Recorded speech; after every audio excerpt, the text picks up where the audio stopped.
வாழ்க தமிழ், வாழ்க உலகத்தார். நான் உங்கள் அன்பு தோழன் மூவேந்திர பாண்டியன். இன்று நாம் திருக்குறளில் இன்பத்துப்பாலில் 119வது அதிகாரமாக உள்ள பசப்புறு பருவரல் என்ற அதிகார தலைப்பின் கீழ் அமையப்பெற்றுள்ள 1184வது திருக்குறளை பற்றி அறியப் போகின்றோம். பசப்புறு பருவரல் என்பதற்கு தலைவியின் உடலில் நிற மாறுபாடு அடைதல் என்ற பொருளில் இந்த அதிகாரத்தின் தலைப்பு அமையப்பெற்றுள்ளது. இப்பொழுது நாம் 1184வது திருக்குறளுக்கு செல்வோம். உள்ளுவன் மன்யான் உரைப்பது அவர் திறமால் கள்ளம் பிறவோ பசப்பு. உள்ளுவன் மன்யான் உரைப்பது அவர் திறமால் கள்ளம் பிறவோ பசப்பு என்பது திருக்குறள்.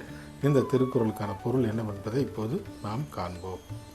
நான் நினைப்பதெல்லாம் என் காதலரை பற்றிதான். நான் பேசுவதெல்லாம் என்னுடைய தலைவனின் நல் இயல்புகளை பற்றிதான்.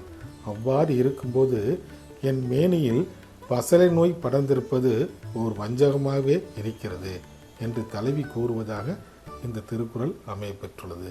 மீண்டும் பொருள்: நான் நினைப்பதெல்லாம் என்னுடைய தலைவனை பற்றிதான்.